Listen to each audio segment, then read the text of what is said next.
day, everyone. I'm not sure what time zone it is anymore for people watching, but we're back with our podcast again, this time featuring another special guest, actress, martial artist, musician, nerd, Wow. and just an overall wonderful person, Miss Josephine McAdam.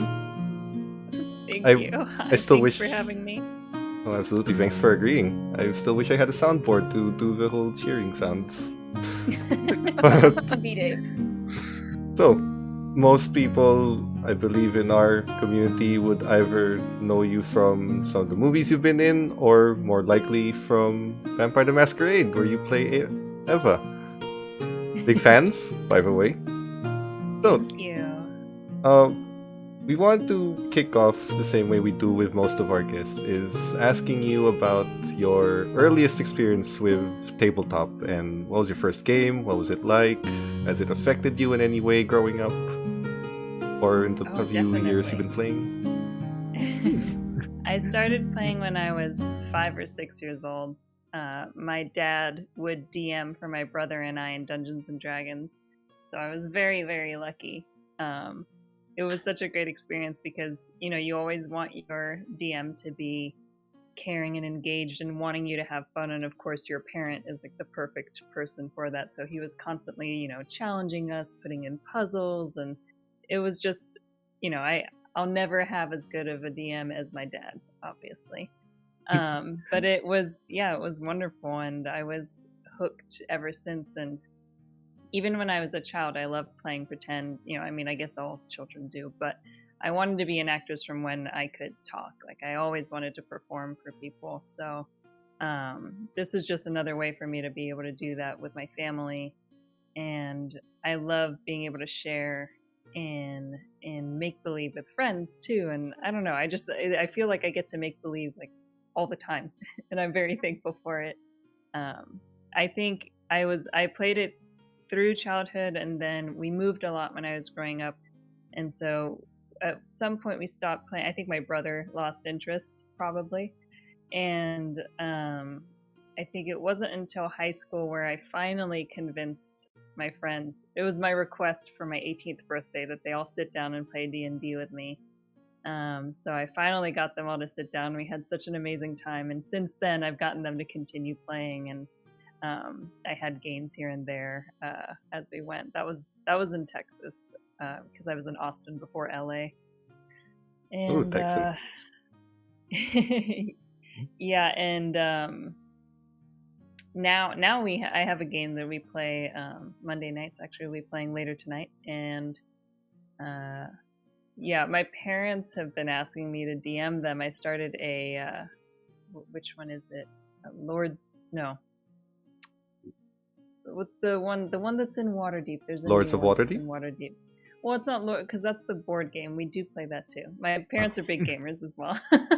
But there's the campaign that's in the... Oh my gosh, I can't believe I'm not remembering it. I guess I really did wake up not too long ago. Anyway, they've asked me, they saw me preparing stuff for friends, and my mom was just so intrigued, and she was just like, "Well, can we play? Could you DM us?" I was like, "Of course, I'm so sorry. Of course, I owe it to you at the very least." To run you a game on the module. That's actually very Yeah. sweet.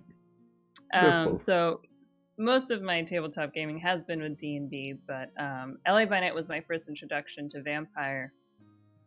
But it's funny because probably about 3 or 4 years before that, one of our family members, a cousin, had given my fiance and I a huge box of old Vampire the Masquerade books, first edition, like all of Oh, the wow. clan books and everything, and it was just in a box. And he was like, "I think you guys would be really into this." And he gave it to us, and it just sat in our garage for years until suddenly LAbyNight's happening. I was watching it, and I was like, "Oh my gosh, I need to learn more about this game. I can't believe I haven't looked through." And then I started opening the boxes and going through everything. And yeah, and now here we are. Have you started playing LAbyNight since you got the role? Like, Playing Vampire? yeah, sorry. Have you started playing Vampire in home games or anything? not in any home games. We did a very silly Fresno by Night for a charity stream that was with Alex and Cynthia and Xander and B-Dave and Jason. Pretty much everyone was a storyteller on that one. Yeah, that one was ridiculous. We've done that, and of course I was on the first season of Long Beach by Night that B-Dave. Oh, that I actually saw. Was a storyteller on. Mm-hmm. Yeah, that's a very different role. Very. Than Eva, for sure. But other than that, at home we have not, and I don't know if it's that. Oh, I don't know why. I think I don't know as many vampire players, of course, and like the ones that I do know, we're all so busy. It's frustrating. But I would definitely play one. I know that we constantly talk about it amongst us, like when we're off season of LAbyNight, of just playing something casually just to keep up with it. But it's just been in the talks so far, and we haven't gotten around to it yet. Jay? Yeah, since you mentioned that you watched LAbyNight before you actually got into the game, I would like to ask, how was it like when you got the role of Eva? Well, I'll be honest, I was actually feeling like I was in a bit of a rut, feeling very down on myself, and I had just been binge watching LAbyNight like every day. And at that point, it was just the first season. I was like, okay, let me catch up on this. Let me watch, because I love vampires, so I should be watching this. And I watched, and I was so I immediately loved Jasper. Oh my goodness. I was like, oh my god. The ship is sailed. I was like, oh my goodness. Oh, look at that spooky boy. I would love to mess with him, is really what I was thinking. And I just had so much fun. I was so engaged and hooked. And I remember, I think actually, so season 2 had already started when I was watching, and I was watching it. At that point, I had caught up with when it was live. And Jason described Eva as this, like, pale, ethereal, with hair almost as pale as her skin. And I'm not kidding. I was on the couch. I remember the exact moment, and my fiance Michael, he was working on his computer, and I went, I could play that. I could be her. And he's like, yeah, I'm sure you could. I was like, I want to play her. She sounds awesome. She's this witch in the park. Like, what? It's amazing. And I'm not kidding. I didn't say anything. I just said it in the living room. And the next day, I received a text from the producers asking if I would be interested in being on the show. And I was like, yes, absolutely, of course. But for what role? And they said, oh, the witch, Eva. And I was like, yeah. So I don't know. I put it out there in the ether, I guess. And my wishes were answered. It's amazing. Immediately too. It was such a quick turnaround, because I was watching it live, and they're like, yeah, you want to come in next week? I was like, yes, I need meetings, because I'm very much someone that needs, like, for character, I'm like, I want to know, but I want to have, like, the connections, what she should act like. And I don't know, I treat Jason very much like a director on set, where I want, especially when I was coming in as a guest, right, to facilitate their story. I wanted to know, what needed to be done, like what was missing, and yeah. Just because you did bring it up, I've always wanted to know, because we've had Cynthia Marie, B.Dave Walters, and we've asked them about certain things that we really loved, and if they were planned or not. So I wanted to ask you, Jasper and Eva, was that planned as you kind of became recurring? Was that part of the kind of script that was given to you for Eva's character, or was that something that you just... No. It was definitely not given to me as, like, a goal. Oh my goodness. No, definitely not. The kinds of goals that I had when I was coming in at the beginning as a guest, was very much just like make sure inform the coterie about the Tremere, sort of give them some information about Griffith Park and the ghosts there. Like that was mainly what I was given, and then everything else is just filled in and just having fun playing with the characters and stuff. I knew watching that there had been these like musings on Twitter or Tumblr or whatever about like how Jasper was like oddly nice to Eva even when Jason was playing her, and I was like, oh, that's interesting. Okay, let me I am one of those explore people. that a little. Like, why is he so? Yeah, I just thought, I should explore it because he was like weirdly nice to her, and I was like, oh, okay. Well, I mean, she would notice that. She's a very perceptive, open, like kind person, and so like I think she would respond to that. And of course, like before we started, I had asked, I had made sure to ask Alex, I was like, what are you comfortable with performance wise? Like as far if I'm sitting next to you, like touch, like you'd want to go over everything first. And he said, as long as it's natural and it makes sense, I don't care. Like we're both actors, so it's like, say like theater rules where it's like, it just makes sense in the moment and nothing is like against someone's will or whatever. And he's like, I don't want to force anything. I was like, no, me neither, never. But it just kind of naturally worked because he turned into this like stuttering mess so quickly. It was so fun. I couldn't help myself but keep prodding at it. Yeah.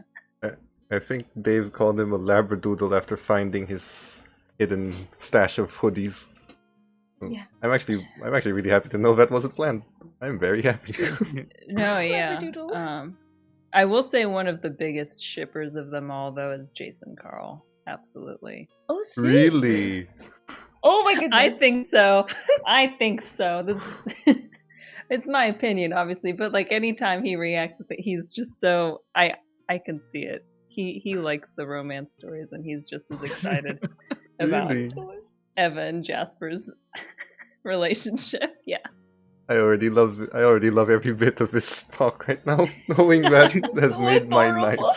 Knowing that has made my night because from what I can see on camera, Jason Carl is pure poker face.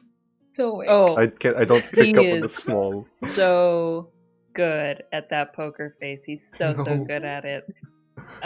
He's so talented. Oh my gosh, he's just such a wonderful person. But I think part of it is also, we're playing in the world of darkness, and it really capitalizes the dark moments when you have such nice, sweet moments next to it. Because if everything is dark, then there's no change, right?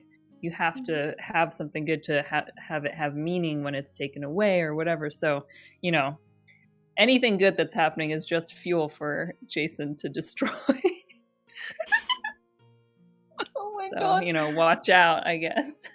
I think these two get affected by that because of how I run our games. So true. Just so you know, we are so afraid having close relationship with NPCs because of what he does. Yeah, they'll probably die soon. Like pain Yeah. fathers. Yeah. Yeah. Yeah. Speaking of, actually, It's- I can't go. Go ahead.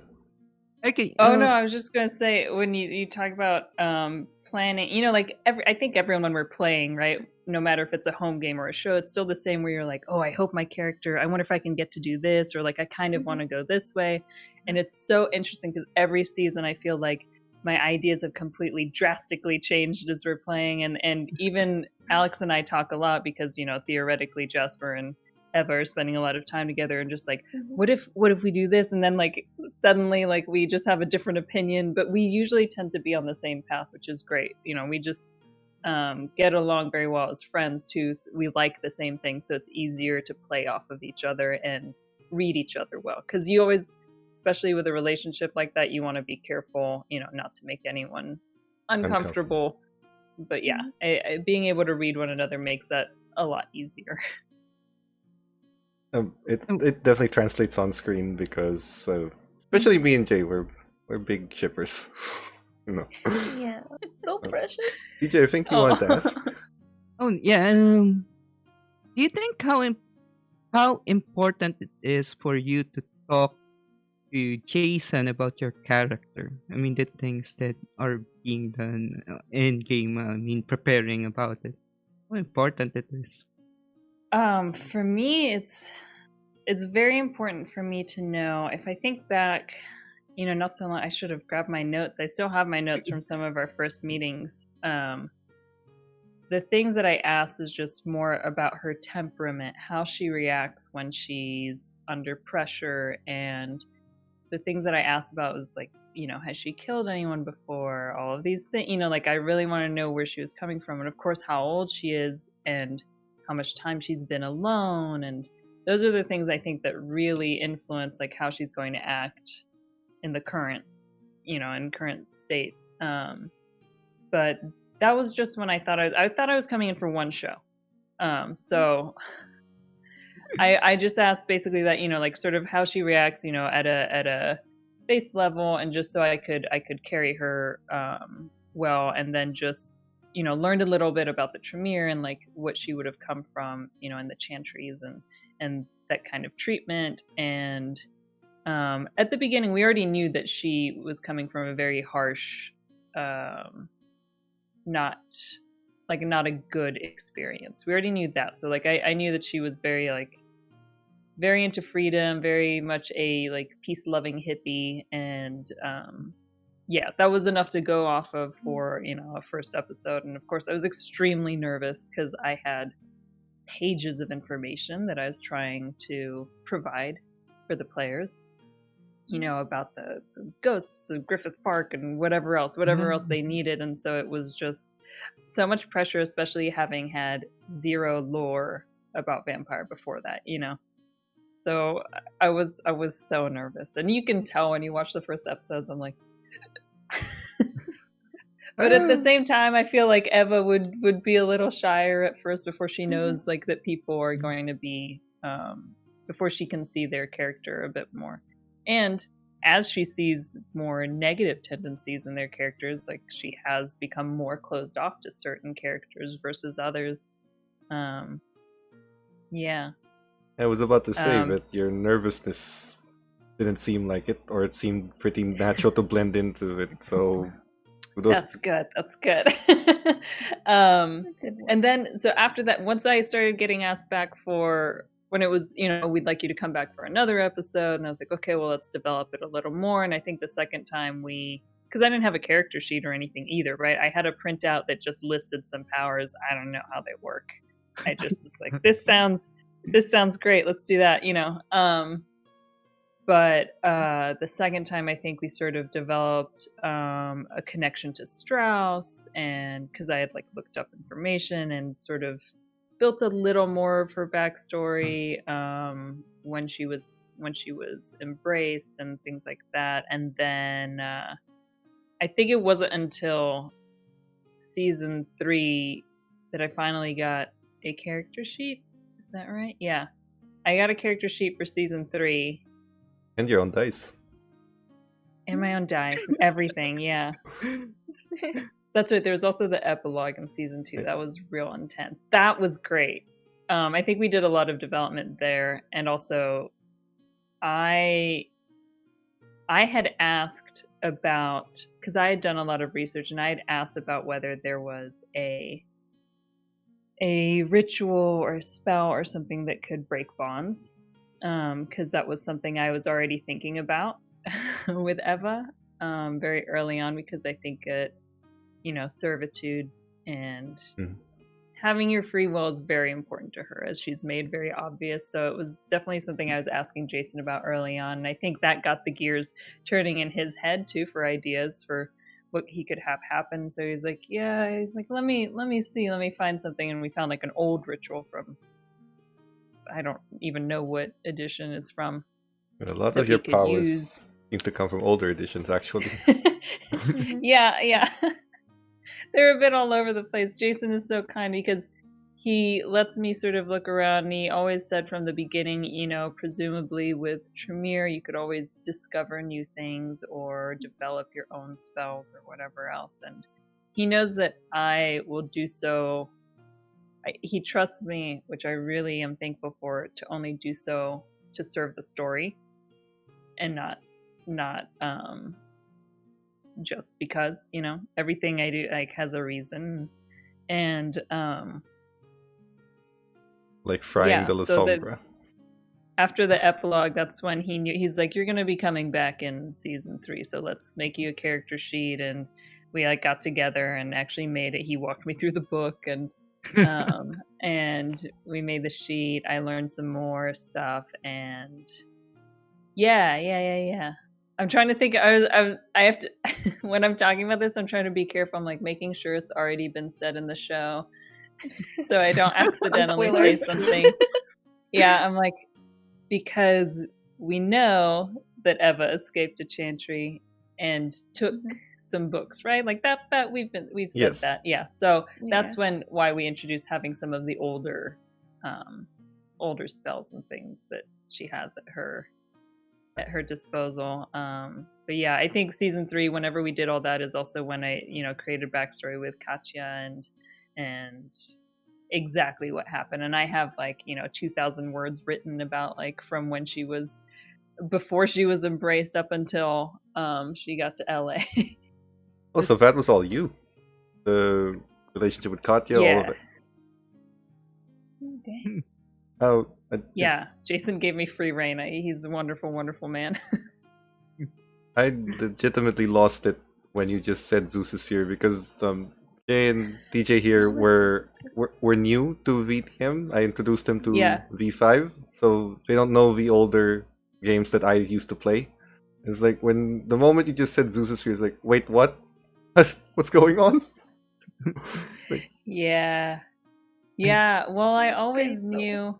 Jason said I could look at some of the older paths, and I was always going to pick something that had to do with nature in some way. I always tried to tie in the powers I used to like specific backstory elements.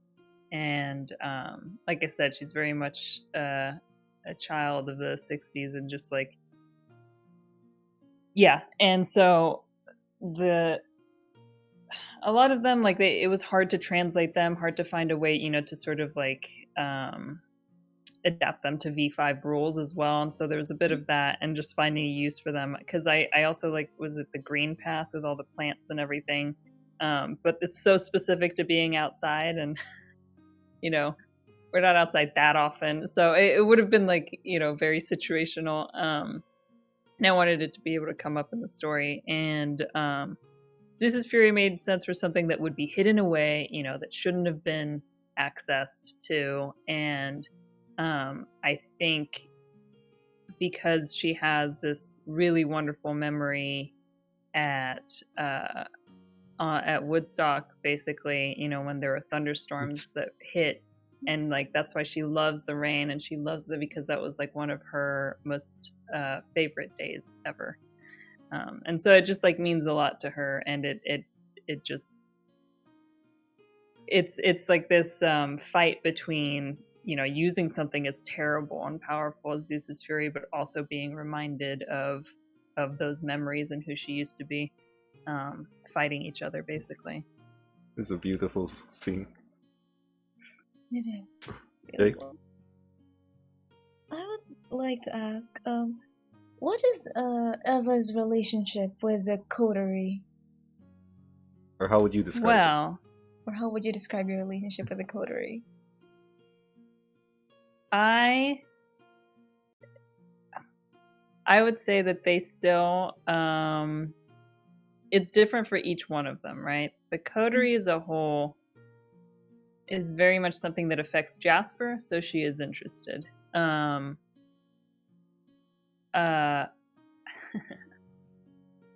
They definitely need to show, as far as like their character, you know, they only ever call on her when they need something. And that's very much been noticed, you know?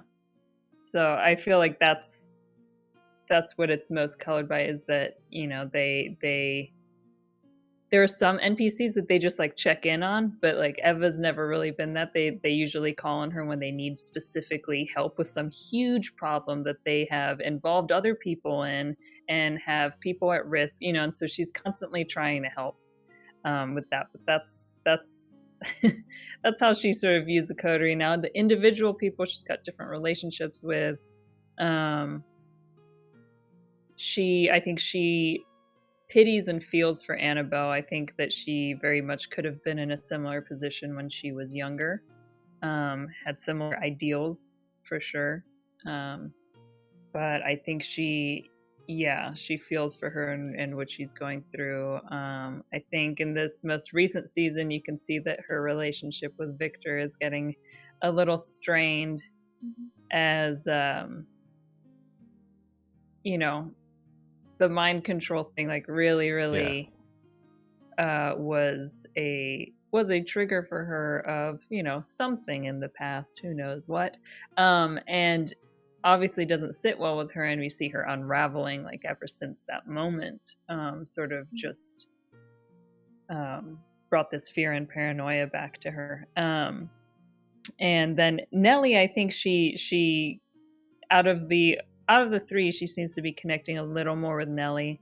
I think it just has to do with the age and experience, and just that she knows, she can see that she is trying to fight against her inner nature as well. And but I would love to have more moments, because I feel like we haven't had as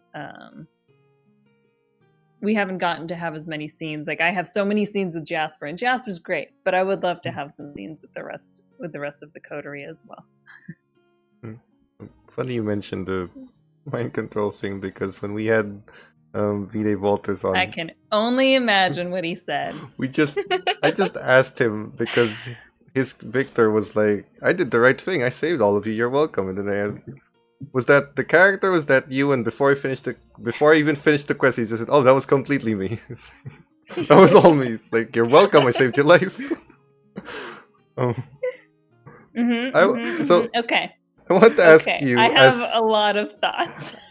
That was what I was going to get to, is as the player and as a character. Well, you mentioned that there may be reasons, we don't know, and we don't want spoilers, but at least as the player, if you were in her shoes, if you were actually Eva at that moment, how would you feel?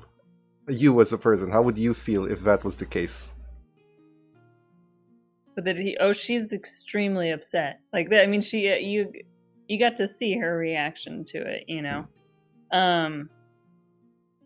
Here's the thing. She's known Strauss the longest out of anyone, and if you go back and watch that scene, even in the aftermath, once they start fighting, Eva's the only one who does not actually fight anyone. She doesn't throw in any hits, like they're shooting through the mirror. And I think there's this assumption made when women get upset that they're out of control all of a sudden. And I think you very much see that happening in that scene, where everyone just assumes, especially when Eva is shown all previous seasons to be one of the calmest, most stable characters out of any of them when it comes to making rash actions. That was very much a turning point of like, it doesn't matter how she presents herself. People still see her anger or her being upset as something as suddenly she's out of control. And I think that by them repeatedly treating her that way and as if she had to be controlled, she says, fine, let me just act in a way that will warrant this kind of reaction. And you see season 4 happen, where she is like, oh, you don't know what out of control is, you have no idea what I've been through, because like in that moment, she was using her words. She knows Strauss better than any of them. And she was speaking to him, and she did not attack him. She never did. They're the ones that all started fighting back and forth. And so it's interesting, because people seem to feel very strongly, that he saved their lives, but they're just assuming that she was just gonna snap.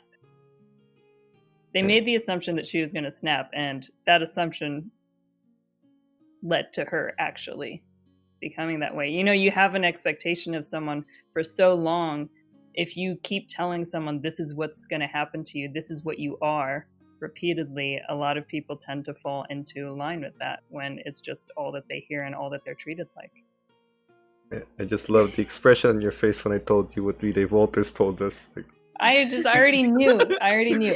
However, as an actor and as a storyteller, I loved that he did that. Like after the game, I was like, that was perfect. I'm so glad you did that. It's such a, it's such a shitty thing. We want a good story.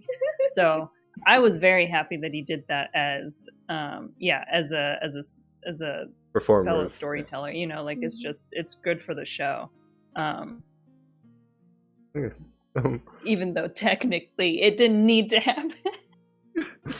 I mean, but it makes it more interesting. It's good to have conflict. When we asked him, he said that it absolutely needed to happen. I know. It's because he thinks that she was out of control even before she was. So I'm just gonna say, he's the catalyst, so he can bear that responsibility, and I think he will have to deal with the fallout. I'll shoot him a message. I want to ask, because you were given Eva as partly a character that was fleshed out, because Jason Carl did a few notes on the personality and everything, and then he said he gave you free reign. And obviously, as an actress, you are given roles that are already fleshed out and already made. But I'm assuming that as you play D&D, whether it's a home game or anywhere else, you also have experienced making your character from the ground up, building them. So I wanted to ask, which is it that you prefer? To be given this role that's been fleshed out and you are just entrusted to give life to it, or to make something from the ground up? Which one gives you more excitement to do? I actually prefer being given a role. I like being given something that then becomes like a collaborative experience, because if someone gives me something but they have just like a little, sort of a small inkling of what they want it to be like, it's so satisfying and so fun to be able to bring that character to life and to see them respond well to it, right? Like, obviously if they don't like it, I change it or whatever else, but I love being given a role because I like seeing other people's viewpoints as well, and the kinds of characters that they want to see out there. But also, I just think, multiple minds are always going to be better than just one. I always believe in collaboration is the best form of storytelling, because you're just going to have that many more ideas. So I prefer that. Although I do love making my own characters, don't get me wrong. I think I just slightly prefer being given one as well. Yeah. Okay. TJ? Yeah, I would like to ask, how would you describe D&D to someone who hasn't heard of it yet? From someone who had played it since he was young. How would you describe it? Oh my gosh. I don't know. Here's the thing. I'm terrible. I'm terrible at pitching things. I always think that I'm terrible at speaking when I'm not in a character, because I just get so self-conscious, and I'm bad at selling things to people. But I guess I would say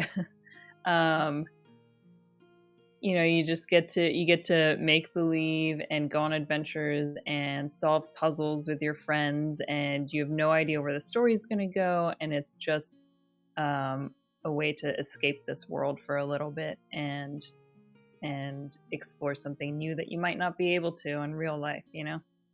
I don't know how I would explain it. And dice. And there is dice. So much dice. It's a lot of math. It's a lot of math. I guess there's math involved. I'm always the person at the table who ends up doing math for almost everyone there, so it's just part of it. I like counting. These two start complaining because what I dragged them into Tabletop, and then I literally told them that it's a way for you to exercise your imagination, to go on an adventure, be a hero or villain if you prefer. And then we're now getting to a point where the jokes are that you didn't tell me this was all math. They said, play D&D, they said. You're gonna go on an adventure, they said. I'm doing math. So much dice, rolling so much dice. Yes, I have so much damage, but I have to compute so much dice. Yeah. And you said that it will be cheap. Yeah, Now no we have a lot of expenses. dices. Lies. D&D is So many free. dices. Given all the apps, it is free. if you are fine not rolling actual dice. It's It's true. not the Once you same with start dice. once you start buying dice though, it's so hard not to stop. Jay, think you want to ask? Oh yeah, I would like to ask. As a player or as a DM, what is your most memorable TTRPG experience? Wow. Hmm. It's so hard to say. I've been very lucky to get to play in a lot. Obviously, thinking back since I was, 5 or 6 years old, it's a lot of memories. I'd say there's more than one for different reasons. Like to this day, I still remember my first character death. I'm constantly griping about it to my brother because I still think it was all his fault.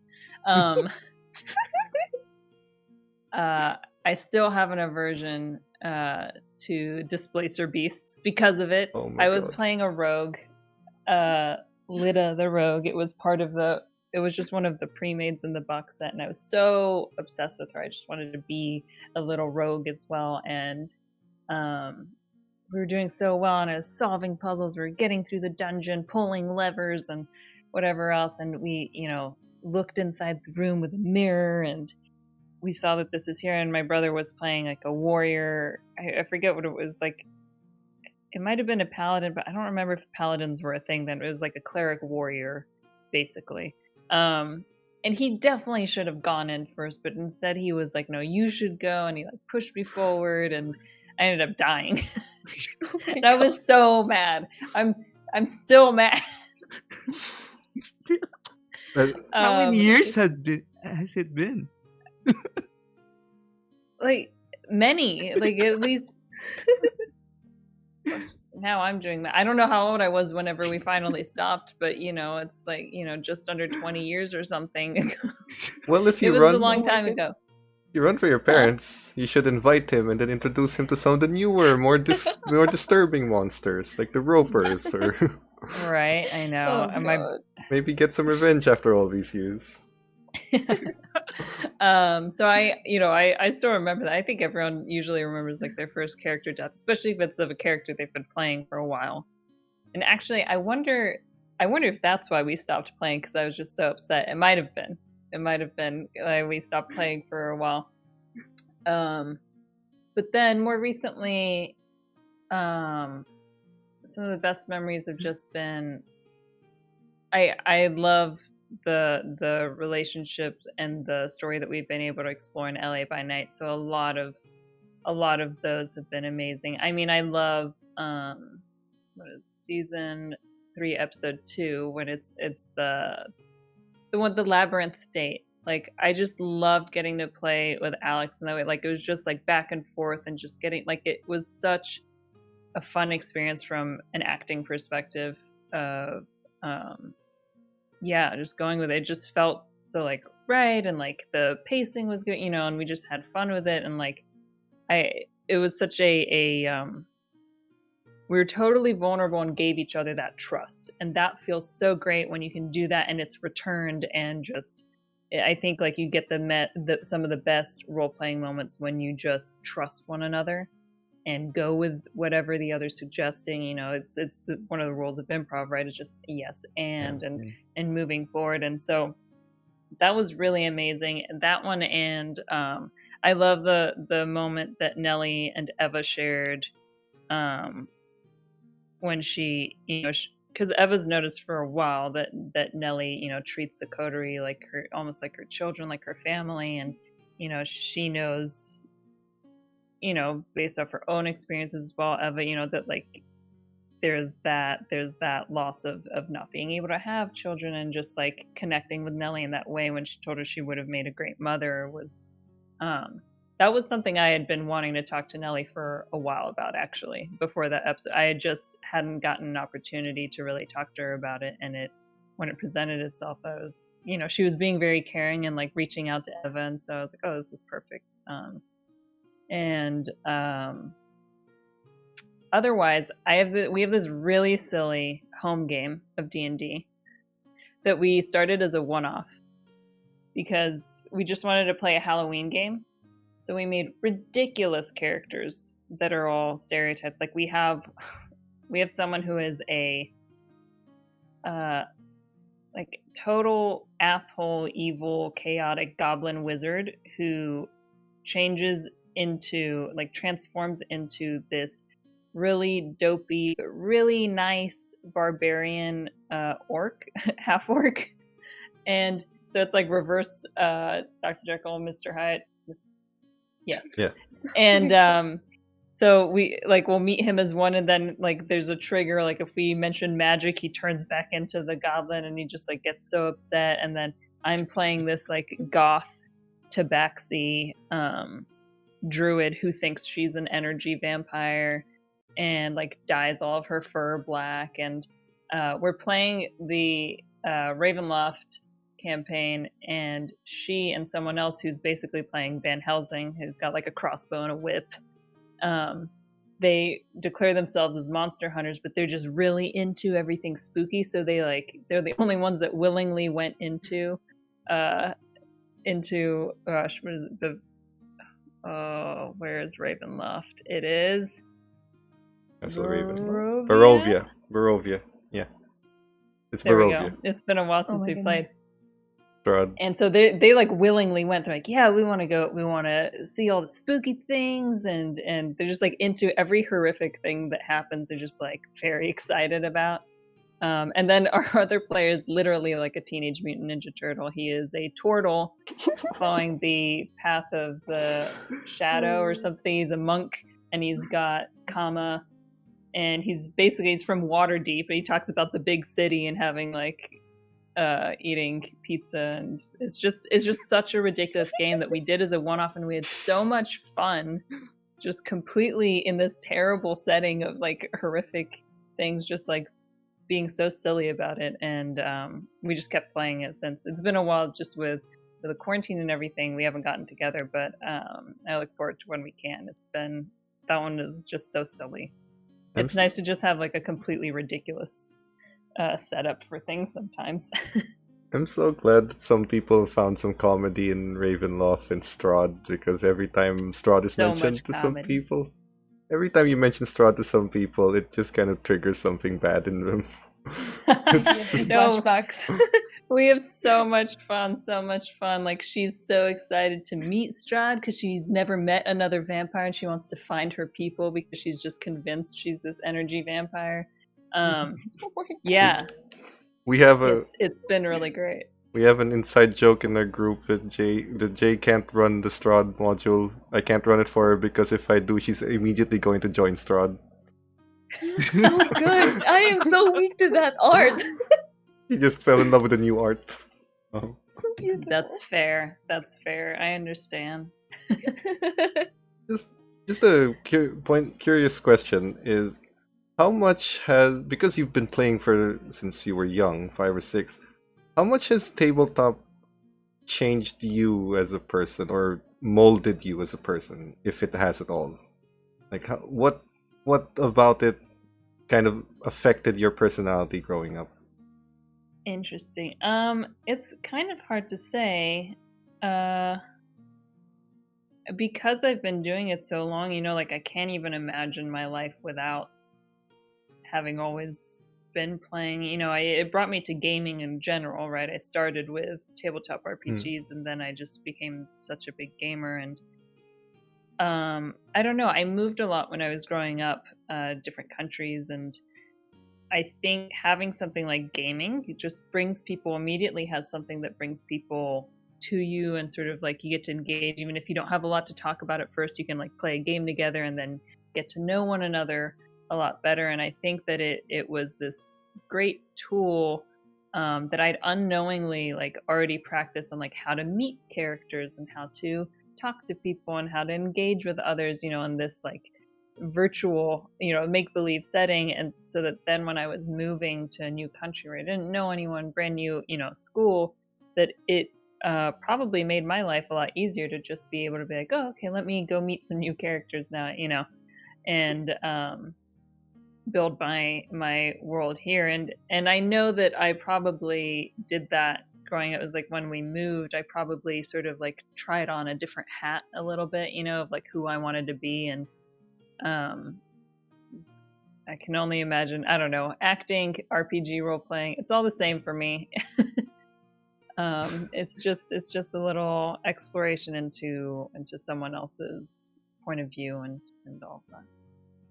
I actually wanted to ask about that. Is your decision to become an actress, a performer, was that influenced, I'm assuming, but was that influenced by your young exposure to tabletop and just role playing? I have no idea. Actually, I wanted to be an actress before I even started playing tabletop games. Like when I was like tap dancing and performing when I was like 3 years old. I was like 2 or 3, and like ever since that, I was always like putting on costumes and trying to entertain. And I don't know. By that point, I had already moved. I think we had moved twice by the time I was 3 years old. I was born in England. We went to Scotland, and then I was in Geneva, Switzerland.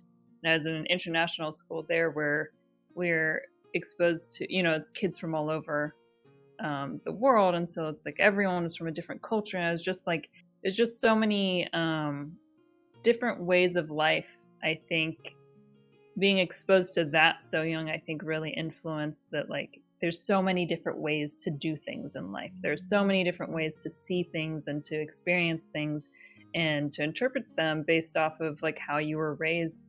And I think that probably influenced so much of wanting to explore that, whether it was via tabletop or with acting. It's just being able to show people, oh, there's other things out there. Because if you just stay in one place, sometimes it's hard to know that. If you haven't been exposed to it, it's hard to know what else is out there.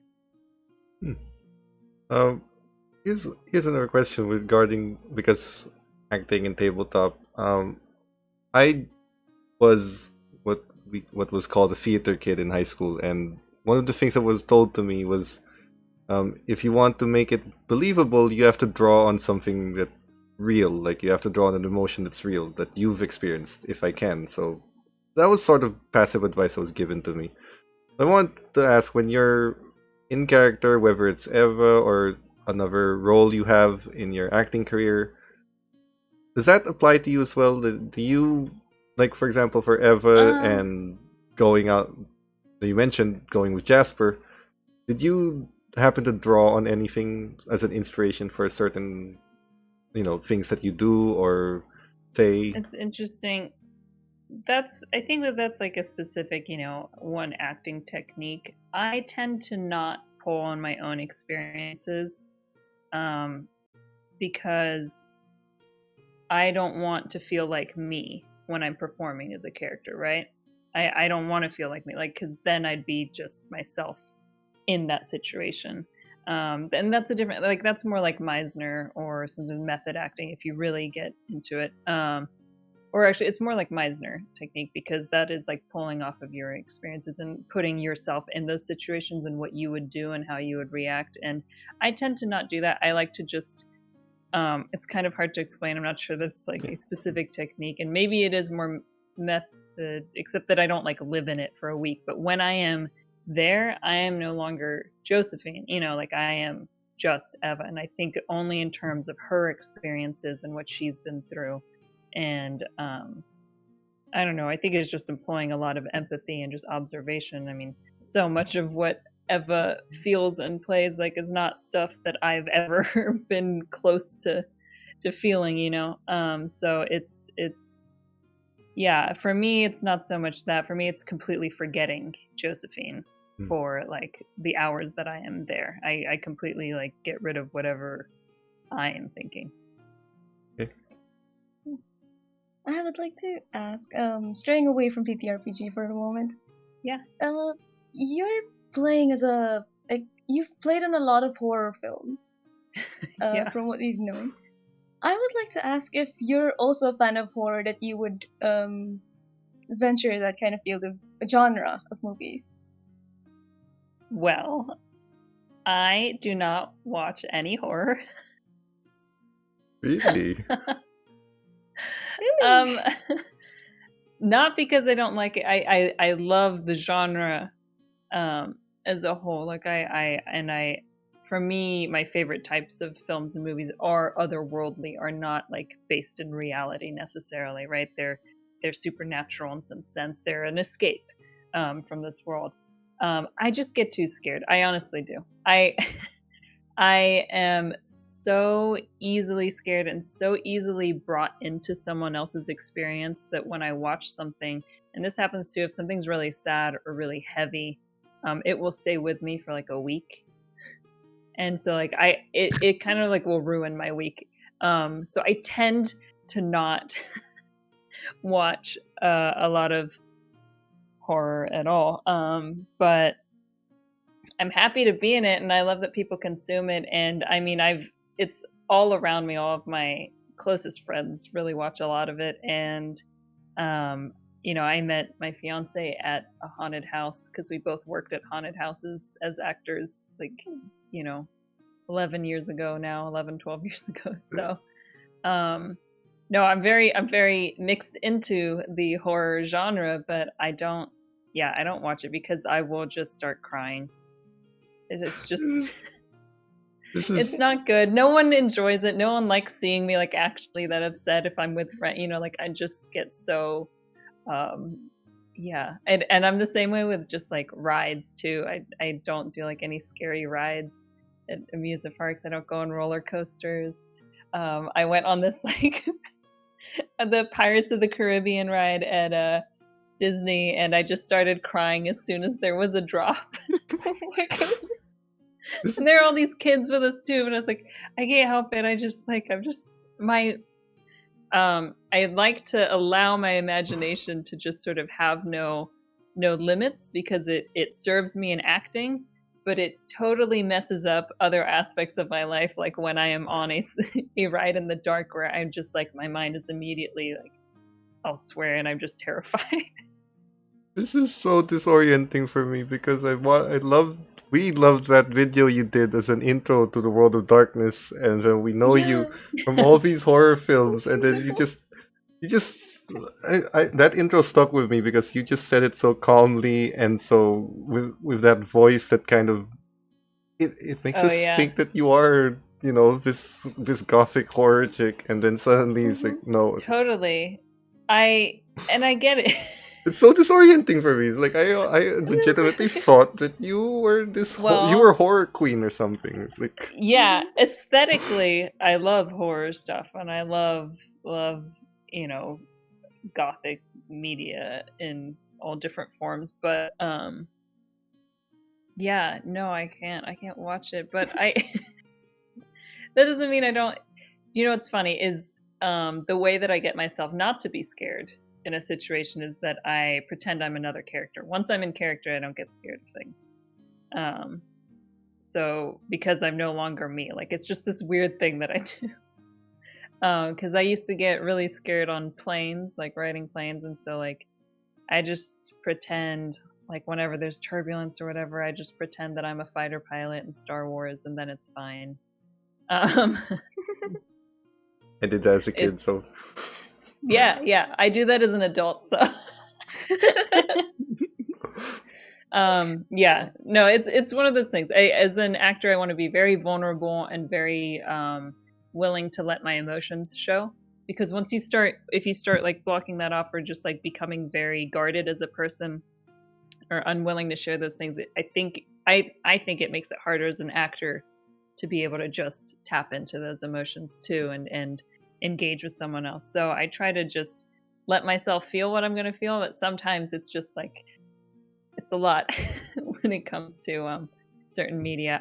I love Black Mirror, but I had to stop watching it because I was just like crying for like an hour after like the second episode. Nope. I had to put on like Futurama or something funny. I was like, I have to watch something funny because I was just so upset at the state of the world. Give me Futurama, give me Simpsons. Just... Yes, yeah. I need to watch that. Yeah, it's odd, but other things like I can watch Handmaid's Tale no problem. So I don't know. It's very situational, I guess. It's disorienting right now. Jay. I like to ask, if you're, you said that you're afraid of horror movies, is it different when you're on set, like surrounded by all of these terrifying props in a haunted house, especially? Absolutely. So when I'm in character, everything is fine. If I'm just walking around, I get scared. Like when we worked at the haunted house, if I was in costume, like I was, no one could hurt me. I was the monster. I had all the power. But when I would get changed and it was time to go home at night, if I took too long and I was leaving last or something and all the lights were out, I was so scared. I would need someone to come up and walk with me because I would just be so freaked out about everything and how dark it was. And yeah, so it's acting is great because I get to not be scared of things for a bit. I get to and when there's cameras and lights and things, like, it's not so scary once you see what's behind it, right? It looks a lot scarier on screen. Some of the horror movies that I've been in, I was really scared to watch the first screening because it's so different once it's been edited together into a film than when you're on set acting.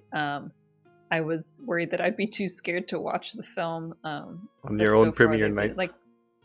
Scare Package is really funny and comedic, so that was good. And then the Mortuary Collection is coming out October 15th on Shudder. And that one's very stylized and it's a lot of fun. It was just, it was fun. It's so stylized that it was okay for me to watch. DJ? I'll definitely watch it. Oh, yes. Earlier when you're describing your childhood experience about TTRPG when your dad is DMing you, it seems like you have parents that are young at heart. Can you describe to me how it influenced you growing up? You have those type of parents that are young at heart. Oh my gosh. Well, I think my parents are pretty young in general. When I was growing up, they were always like the youngest parents in the group anyway. But I can't even encapsulate how grateful I am to have the parents that I do have, because they always let me be exactly who I wanted to be interested in whatever I wanted. I never really, I don't know, it was always just about being a good person, and I got that from my parents because they're constantly kind, constantly meeting new people and bringing people, and we moved a lot, so we were never really physically close to our actual family, and so we were constantly making these like new family friends every country that we went, and just being able to see that family is about more than just blood relation. Is just about the connections that you have with people, and it doesn't matter if you're actually related or not, because you can make those connections. And I don't know, I'm just so thankful because I got to grow up gaming. I got to grow up thinking I could do whatever I wanted to do and be whatever I want. I wore boys' clothes when I was a kid, and I would, they let me in a town, because at the time we were like in Arizona, which is pretty conservative.